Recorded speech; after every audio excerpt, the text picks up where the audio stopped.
Hello, my fellow Ripplers. This is Chris Miles, your cash flow expert and anti-financial advisor. Welcome to our show. It's for you and about you, those who work so hard for your money, and you want your money to start working harder for you right now. You want that freedom, cash flow, and prosperity today, not 30 or 40 years from now, but right now, to be able to live that life that you love with those you love. But most importantly, guys, it's not just about being rich, it's about creating a rich life, because as you're blessed financially, you have the ability to create a greater impact in the lives of others. And that's the ripple effect that I'm so happy to be able to have with you guys today. Thank you for allowing me to be able to share. And thank you for binging and sharing and be able to make this podcast awesome. So again, thank you for joining us today. As a reminder, be sure to go check out our YouTube channel. If you haven't already subscribed to the Money Ripples with Chris Miles page, where not only do we have these podcasts, but we also have some video shorts and some other little tidbits and tips that can be great to help you take it to that next level. So be sure to check that out. Chris Miles was able to retire twice by the time he was 39 years old, but he's not content to just enjoy his own financial freedom and peace of mind. Chris wants you to have your own ripple effect so you can live free today. He's not the financial advisor you expected. He's the anti-financial advisor you deserve. He's jumping behind the mic right now, ready to make waves. Here's Chris Miles. All right, guys. So I've got a special guest today. This one, I'll tell you, I didn't even have to ask them for a topic. Like, sometimes they'll say, here's a suggested topic. So I said, I don't even care about the topic. I just want to hear this guy's story. Because when you hear it, you'll think, okay, this is unbelievable. Too good to be true. No way. This man's name is Trevor Blake. He's a serial entrepreneur and is a New York Times bestseller, who over the last 10 years has gone from starting his business with just a few $100s, just bootstrapping it, to creating and successfully selling and exiting 3 separate companies, guys, 3 companies, selling them for over $600 million. And get this is the part that's crazy to me, all while never hiring a single employee, and does this while only working 5 hours a day. All right. So giving him focus to have that balanced life and do what he loves. And so super excited to be able to hear about this today. I know you should be too. Blake, welcome to our show. Thank you, Chris. I appreciate it. Looking forward to it. So, all right. So you got to tell us some of the background. I know we're talking about this off the air. So you were definitely not raised with a silver spoon in your mouth from what you've said. Right. So I grew up in what we would describe as poverty, broken down farmhouse. My father was unemployed and unemployable my whole life. My mum was dying of cancer. So we lived on welfare. And that set a particular mindset for me, that one of a sense of lack, of have and have nots. And I have to admit to being kind of jealous and envious of those that had stuff. So I worked really hard as a teenager to change. I didn't want to be the same as my father, who was the same as his father, and so on and so on. You could see the pattern happening. So I wanted to change that. And I changed it just by reading biographies. It's not magical. I haven't come up with anything creative or clever. I just copied what other people did. So I read dozens and dozens of biographies and found these people were in worse circumstances than I thought I was, but they found a way out. And I started. Some of your favorite ones? Oh, Madam C.J. Walker, without a doubt, Ralph Fiennes. So Madam C.J. Walker, born to slaves in the 1800s, in a place where being black, being female, and being from that derivation meant you had no chance. She became America's first female millionaire. Yep, it's an amazing story, and self-made, like the Netflix. Unbelievable. And so, I haven't actually watched the Netflix show, but I still reread the biographies even today, like 30, 40 years later. And just reading that uplifted me. So I changed my mindset about money. I changed my relationship, how I thought about money, and that changed everything for me. And so, fast forward through life, I had an amazing adventure in a regular career, fast track career, $500,000 a year salary. And so everything was going well. But when I turned 40, I decided to start my own company. And I didn't have the money. I needed like 5 million. I had about 2 million sitting in a bank. I blew through that so fast, just trying to get investors into my company, just traveling around and trying to get investors. So I ended up kind of with nothing, broke. So I used $200 to start it, but I started it with a unique business model, which is I call it a model of alliances. It's really an idea whose time has come. So you structure a company of contractors and vendors, not employees, because in my fast track career, I spent so much time sitting in a meeting room talking about how to keep the employee happy and never mentioning the customer, never mentioning, improving products. So I wanted to do it differently, and it proved to be successful. And it became like a plug and play model. So I sold my first company 6 years later for 105 million, and then just basically did it again and again. And I'm currently doing it. I currently have 4 companies on the go, but I'm selling company number 4, and now I'm going to keep 5, 6, and 7 and build them. It's just a plug and play model. It's so much fun, and so I learned that, you know, one of the things that young entrepreneurs particularly tend to do is to do what they've learned through the corporate world, and that is they start a company and then they hire a head of this and an expert in that and head of that, and that's like buying a house and hiring a full-time handyman and having them you know, live in the spare room in case something goes wrong. It's just cash flow disaster. And so by doing it slightly smarter, that's what, you know, so in trevorblake.com we talk about doing it a little smarter than that, but also we work really hard on changing the mentality towards money. And so once people realize that money is just another form of energy, because everything in life is energy, that's a scientific fact, not Trevor Blake's opinion. Once we understand its energy, we understand the importance of letting it flow. And so you used the ripple effect before. That's a perfect description of our relationship to money. Money comes in, but you have to make that money work because it's energy. If it's not working, it's going to stagnate.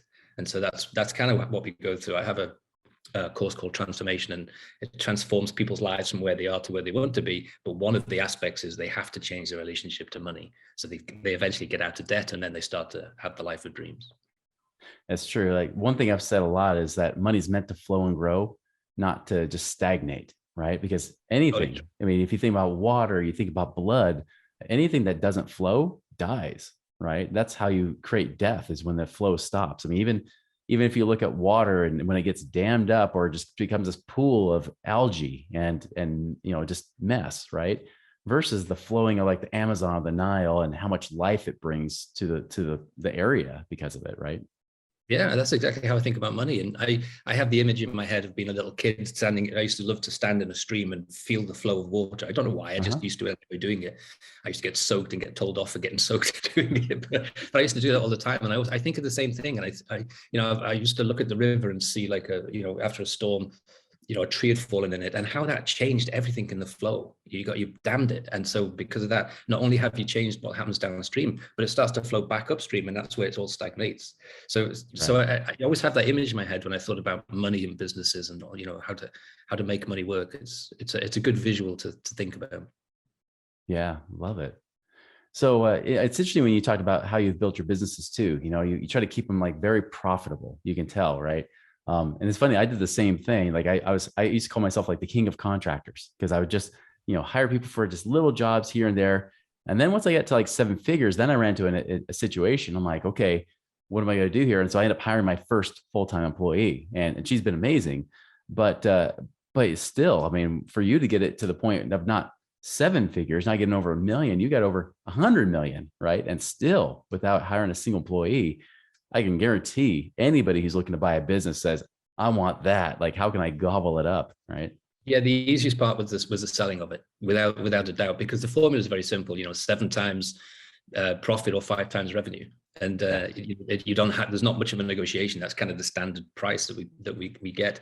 But you touch on an important point, because I think the business model of using the model of alliances, or the hub model, however we want to call it, I think it does, there's a certain size where it's no longer efficient. And so, you know, in your businesses, you may have found that to be in the tens of thousands or the hundreds of thousands. In the businesses I'm in BioPharm, it's really at the 100 million levels. That's why I exited 100 million, because, you know, another company can come in and they can see quite easily, well, we can buy this company. Oh, and hang on, it doesn't have an office building, it doesn't have employees, so it's not going to be complicated, and it can be done in a, you know, with a bottle of wine around a table rather than with a bunch of lawyers. So that's, I get to a certain point and then say, okay, it's time to move on. Yeah. And what kind of businesses had you set up? So they've been in pharmaceutical and biopharm, cancer drug research and development. That I've got a company now that I'm in the process of selling. We've developed a treatment for colon cancer, which has no side effects, which is, wow, I was told was impossible. You can't do it. You're crazy. So I couldn't get investors, and it's a very expensive business, right? It's cost hundreds of millions to build this. But our clinical trials done really well. And so now I'm at the same point of, okay, now it's time to go big. I don't want to hire an army of people. So I will say to one of the bigger companies, bolt us onto what you have, and you've got a new pipeline. Yep, exactly. Now you actually told me you're off the air that you're actually planning to exit one at a much bigger level, right? Because now you've gotten into the hundreds of millions, but you're trying to get into the $1 billion Yeah, level. valuation is tricky with research and development because you don't have the revenue to do an easy formula, and so you don't. Your valuation is only really what people are willing to pay, and timing is so important right now in this market. People are thirsty for what's new and what's next, because so many of the new drugs, the smart drugs, have failed or are failing in the clinic. So it's a good time. So my intuition is really important, as you know, in business. I make all my decisions intuitively. We teach that in transformation, how to as a man, how to get somewhere towards the power of female intuition. And if I could bottle female intuition, I'd be a multi-billionaire overnight, without a doubt. So getting the valuation right is the tricky part. So it's between the first offer, which is 400 million, and the top offer, which would be about 1.3 billion. Somewhere in the middle there is the value of this company, but we have to have a third party decide. Yeah, love it. Now, I actually want to come back to the intuition part, because I've talked about intuition and following your gut. And I've had a few clients say, Chris, but how do you do that? Like, how do you trust yourself? How do you know it's just your brain talking? It's usually the most logical people, right? The left brain people are saying it's, how do you know between your brain talking versus, what's, feels right? Like, I don't know how to do that. What would you recommend for people to be able to really tune into that intuition? Because I know from my experience, that's been the best decisions have always been from my intuition, not necessarily from just my logic brain. I totally agree. My best decisions have always been those instantaneous ones that feel just right. And that feel is really important. So in transformation, what we have a few tools and techniques where we are able to take ourselves to a space. This all sounds a little woo-woo, but it's actually scientific. But take ourselves to a space where we are able to go inside internally instead of externally. So, analysis is always external, isn't it? So we're always looking at things and trying to figure it all out. This is more internal, like to try to get to a place where what my wife used to call, we were together 40 years. Unfortunately, she died a year ago, but I used to rely on her a lot for her intuition, but she would call it, I just know. And it used to frustrate me. I say, well, how can you just know? You've never met this guy. You don't even understand the business. How do you know he's good or he's bad? And she was always right. And so I figured out tools scientifically, because I'm a physicist by education. I figured out tools to get to a place of just knowing. And so it requires a form of meditation, and it requires immersing yourself in nature at a regular point. That's why the 5-hour workday is so important. 2 hours of analytical work, 2 hours out in the woods where the magic happens, the aha moment, the great ideas. And so what you're looking for is to get to a point where you have the idea or you have the solution, but you don't feel excited and you don't feel worried. And it's a sense of complete calm. And I've tested this out with a lot of different people, healers, psychics, astrologers, and they all say the same thing. When you just know, even though it's crazy, even though everybody around you is telling you you're mad and it's not right, and it should be blue, but your intuition says it should be red, the red's the right answer, because you feel totally calm, totally like a peace that passeth no understanding. That's so true. It's that calm that indicates this is the path to go down. But you have to work as a man. We have to work at tools and techniques to get to that point. As a woman, you already have that, but a lot of women, it's not been prized in the workplace. It's been ignored. It's been laughed at, and the rest of it. You have to gain the confidence again that you have a real advantage here.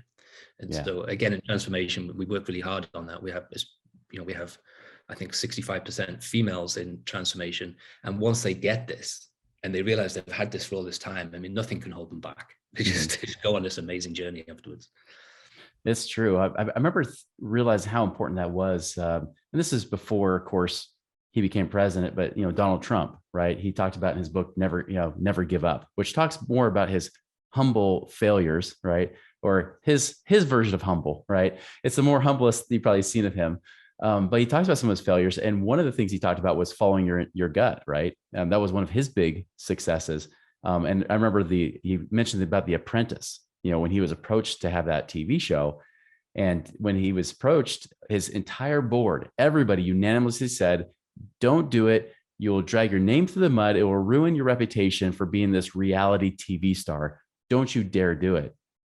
And he's like, I respect you guys, but I'm going to do it. Like, it feels right. I'm going to go for it, and I mean, look what it did. I mean, it created a whole brand off of, a bigger brand off of Trump than what he had previously, where he was really, I mean, even now he's still kind of small potatoes in the wealth spectrum, but still, I mean, it got him much bigger on that totem pole just because of that little decision, despite what all the experts were saying. I mean, I could paper my all the walls in all my homes. I could paper with rejection slips. I really could, for my books, for my courses, for my businesses, for investors. I mean, even after a success, you would think the same investors would want to say, "Okay, what's next, Trevor?" I went to the same investors and they said, "No, it's a stupid idea." So, but intuitively, it's always felt right, and I know if I'd listened. I mean, I do. It's not to be arrogant. I do listen to people's advice. I'm not saying that you shouldn't do that, but if it doesn't feel right down in your gut, if it doesn't feel that calm, this I'm onto something here. It's kind of how I think of it in my head. Then you shouldn't do it. And so I think it's so important. It's so powerful, but overlooked by most people. Yeah, I agree. I absolutely agree with that. And so I think with our culture, the hard thing is that we just have so many people that believe, hey, you got to be productive, right? They almost have this factory worker mentality of work more hours, work, especially in the entrepreneur space. You see that all the time where it's almost become a badge of honor to work 100+ hours together and hustle, which has driven me nuts, how big that is. And I do agree that it does require work and effort. But I've noticed when you come more intuitively, a lot of that ends up being just busy fluff. It's just not really valuable. What would you speak to that for those that usually don't take that time out to connect in nature and connect with their intuition? Well, we fool ourselves into thinking after a certain time we've got into the zone, but what we're going to is a period of diminishing returns. It's science. Yeah. So neuroanatomy proves that you can't concentrate beyond 2 hours. Some people even say even 10 minutes. But most people that aren't just doing that, they're working, but then they're checking text and they're doing this. Every time you get distracted, it takes 35 minutes to get back on track. And so what you end up doing is working all those hours, but the actual hours that were productive were very, very small. Yes. So if you know that and you plan your day, so I have the practical magic of a 5-hour workday is a free download, no strings attached on trevorgblake.com. I did it because COVID came in and all these people were being washed into working from home without any training. And you need training. That tendency at working from home is to sit in front of the computer and wait for an email to come through or to wait for the phone to go, and you feel like you're doing something wrong if that's not happening all the time. You get burnt out really quickly. I found that out myself. That's why I can talk like an expert. That's what I did to myself, burn myself out within about 6 months. And so I studied, how does the brain work? It's called peak brain performance. And you're absolutely right. If you go back before the Industrial Revolution, people only worked 4 hours a day. They had their priorities right. It was family, church, leisure, work. We work, right? So I know lots of successful entrepreneurs who do 16-hour days, but they're on their third marriage. And the kids, that's no way to live. Success with balance is the way to live. So the practical magic of the 5-hour workday, it shows you how to structure the day into productive work periods, and then the way to get to the aha moment. You get out into nature, you take time, you have a long lunch, you take a nap after lunch, which is a requirement of all NASA pilots. They're required to nap after lunch because it improves their performance 40% in the afternoons. So you take all these little tools and techniques and you build them into your day. But the secret is that you have to treat them with the same importance as the work thing. So if you've got a Zoom meeting like we're doing now, you're between 9 and 9:30, that's fine. But if your schedule says at 9:30 you're due a walk, you go for that walk, no matter how the Zoom meeting is going, you're out. Okay, it has to be treated with the same importance as a meeting or a negotiation or something like that. And once you get into that habit, then you get your balanced life back, and stress goes away, and then it becomes so much fun. It's not like work. It doesn't. My companies don't feel like work to me. It's like painting or writing or something. Yeah, I love it. Well, like you said, trevorgblake.com is the website, right? Yeah, everything's there. There's a lot of freebies. Awesome. I don't need money. So all my proceeds on books and stuff that goes to cancer research and development. So that's it's out there. It's my way of giving back. That's really why I've done this. Yeah, I love it, man. I mean, it's got me. I'm excited. I'm excited to check all that out and just really, absorb that, because I think that's something that's missing a lot for people. Is that, again, it comes back to, like you said, I believe the same thing. Is that some stuff that people call woo-woo really is scientifically backed. But unfortunately, there's a lot of people that aren't very scientifically minded that try to talk about the woo-woo, and then it sounds very ethereal. It doesn't sound like it's practical. But be able to put in a practical, I was going to say practical magic, but practical application makes that magic work, doesn't it? Yeah, that's one of the things. I'm not a big fan of self-help because of that, because it makes you feel better about the life you have, but it doesn't get you a better life because they have so few tools and techniques that work. Yeah. So things like law of attraction aren't based on any scientific principles. They're made up laws, and that, you know, of course, it reads great, it feels good, you wish it was true. But if you look hard at yourself, you'd say actually nothing changed. So what we have is tools and techniques that are tested by science, but also the ones that I use every single day, because I have all the self-doubts that everybody else has. I have all the flaws that everybody else has. So the authentic piece is that I actually use the stuff I talk about every day, and I have to. And so I'm you know, proof positive continuously that this stuff works. Oh, love it. Trevor, again, appreciate your time on the show. This is fantastic stuff. And this episode, I think people should listen to more than once, right? This should not be one you just listen to one time and just leave it. This is something you should probably re-listen to, because there's so much depth in this and just such a short interview. So again, thank you for being such a valuable contributor and value creator in our lives today. Oh, thank you. Thanks for inviting me. I really hope it helps your listeners.